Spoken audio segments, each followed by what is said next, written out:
These are the ancient origins behind the demon in the bedroom, long before it appeared on screen. Across thousands of years and dozens of cultures, people woke in the night unable to move, unable to speak, aware of a presence in the room and a weight pressing down on their chest. They reported this in ancient Mesopotamia, in medieval Scandinavia, in classical Japan, in the Islamic world, and in the Caribbean. Each culture gave it a different name and a different explanation. In every case, what they described was the same thing. Modern neuroscience calls it sleep paralysis. The rest of human history called it a demon. Sleep paralysis occurs at the boundary between sleep and wakefulness. During REM sleep, the brain suppresses skeletal movement, a protective mechanism that prevents the body from acting out its dreams. When consciousness returns before that suppression lifts, the sleeper wakes, but the body does not. 3 documented hallucination clusters accompany the experience: a felt or seen presence somewhere in the room, a crushing pressure on the chest, and in some cases a sensation of floating or leaving the body entirely.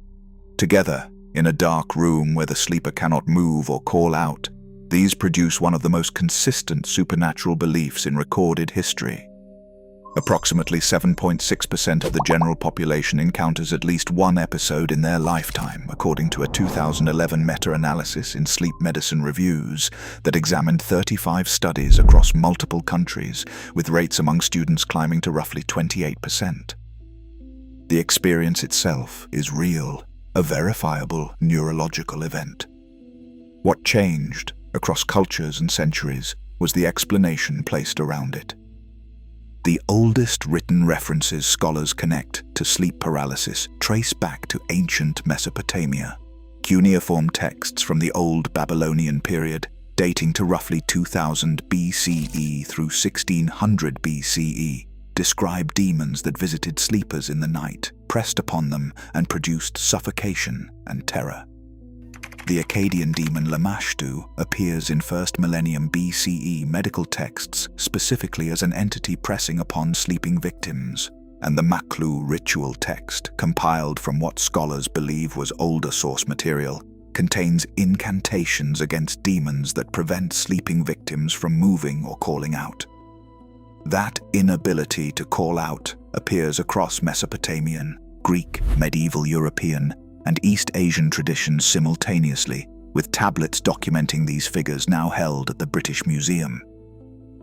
Ancient Greece named the experience Ephialtes, meaning one who leaps upon, treating the word as both the event and the entity believed to cause it. Hippocratic physicians in the 5th century BCE acknowledged Ephialtes as a medical condition, while folk belief maintained the supernatural interpretation alongside their medical reasoning. The Roman tradition then gave the phenomenon a vocabulary that shaped centuries of Western understanding. The word incubus comes from the Latin incubare, which means to lie upon. Combined with the Germanic mara, a night spirit understood to ride sleeping victims, this gave us the English word nightmare. Nearly every culture developed a demonic explanation for the experience, independently, with no evidence of a shared origin, and with the same core elements appearing each time. Ibn Sina recorded the condition in his Canon of Medicine around 1025 CE, calling it kabus, and explaining it in medical terms involving vapors affecting the brain during sleep. That text remained a standard reference in both Islamic and European universities until at least the 17th century, while folk tradition in Arabic-speaking cultures independently maintained the parallel belief in Al-Jathoom, a supernatural presence pressing down on the sleeper. In Japan, the experience carries the name Kanashibari, meaning bound in metal. A 1994 study published in Psychiatry and Clinical Neurosciences found approximately 40% of Japanese university students surveyed had encountered it. In China, the colloquial term translates directly as ghost pressing on the bed, a phrase documented across multiple dynastic periods and still in common use today. The British Isles described an Old Hag, a witch-like figure who sat on the chest of sleeping victims, producing suffocation and paralysis, and the phrase hag-ridden entered English as a description of oppressive, disturbed sleep. That tradition carried into Newfoundland through British and Irish settlement, where folklorist David Hufford documented it in his 1982 study The Terror That Comes in the Night, published by the University of Pennsylvania Press. It was the first major academic work to formally connect these traditions to sleep paralysis. In Scandinavia, the Mara was a night spirit that pressed upon sleeping victims, the same root word that became the second half of nightmare. In parts of the Caribbean, the Kokma was described as a small spirit that jumped on sleepers and choked them. Across all of these traditions, three elements hold constant: a presence, a pressure, and the inability to escape. What varies is the cultural form the presence takes. In medieval Europe, the experience moved from folk tradition into formal theology when Thomas Aquinas addressed Incubi and Succubi directly in the Summa Theologica, written between 1265 and 1274, treating them as fallen angels capable of physically interacting with sleeping humans. That theological framing gave institutional weight to what ordinary people had long been reporting. During the European witch trial period, from roughly the 15th through the 17th centuries, accounts of nocturnal demonic visitation were used in witchcraft accusations, attaching serious legal consequences to the experience itself. The most recognized image from this entire history comes not from a text, but from an iconic painting. In 1781, the Swiss-British artist Henry Fuseli completed a work called The Nightmare, depicting a woman in deep, helpless sleep with a goblin seated on her chest and a horse emerging from dark curtains at the edge of the frame. The composition maps directly onto the three documented hallucination clusters of sleep paralysis, and the original now hangs at the Detroit Institute of Arts. For over 2 centuries, the painting has appeared in scientific papers, folklore studies, and popular culture as the defining visual reference for the condition. Silas Weir Mitchell formally addressed it in clinical medical literature in 1876, publishing his description in the Transactions of the College of Physicians of Philadelphia, with the modern medical definition solidifying through mid-20th century sleep research. By that point, the experience had already been documented for approximately 3,500 years. Modern horror absorbed the structure of sleep paralysis and placed it inside new narrative frames, rarely naming what it borrowed. In interviews about A Nightmare on Elm Street, released in 1984, Wes Craven cited reports of Southeast Asian refugees dying unexpectedly during sleep as a partial inspiration for the film. Between 1977 and 1988, the CDC documented 117 cases of otherwise healthy Southeast Asian men dying in their sleep without identified medical cause, a phenomenon termed sudden, unexplained nocturnal death syndrome. Among communities attributed the deaths to the Dab Tsog, a nocturnal pressing spirit.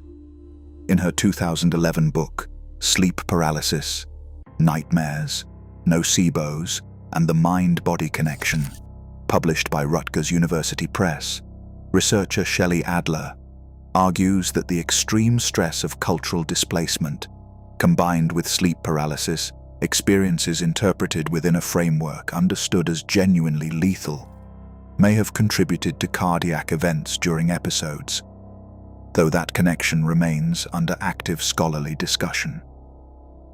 What Craven carried into the film was its structural core, the terror of something that attacks in the specific state where a person is conscious but cannot defend themselves. Ancient Mesopotamian scribes were writing incantations against that condition in 1000 BCE.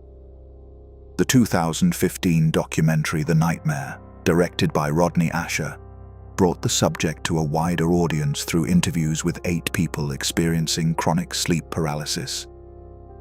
It sits at the intersection of documentary and horror precisely because those categories for this subject have always overlapped.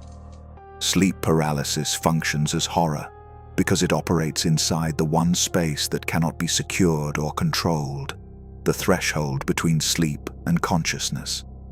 Sleep paralysis makes helplessness immediate. Every major horror tradition depends on helplessness, and sleep paralysis delivers it through neurology rather than cinematic staging. The body becomes the locked room. The inability to call out is a documented neurological reality, and the perceived presence is generated by the brain fully and without warning. None of those elements require a screenplay. What ancient traditions across Mesopotamia, Greece, Japan, Scandinavia, and the Caribbean built was a cultural structure around an experience that otherwise had none.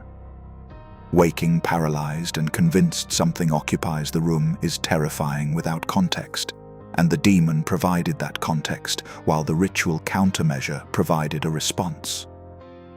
Modern horror kept the demon, removed the countermeasure, and replaced the morning after resolution with a cut to black, which may be exactly what makes the structure still work. The demon in the bedroom is not a modern invention, and it is not purely a fiction. Approximately 7.6% of people alive today will encounter sleep paralysis at some point in their lives, and for most of human history, those people woke from that experience into a world that already had a name for what they had seen. Lamashtu, Ephialtes, the Mara, the Old Hag, Kanashibari, the ghost pressing on the bed. The names differed, the theology differed, and the cultural context differed entirely. The experience did not. What modern neuroscience added was a mechanism. What it has not fully explained is why the hallucinations remain so consistent across cultures that had no contact with each other.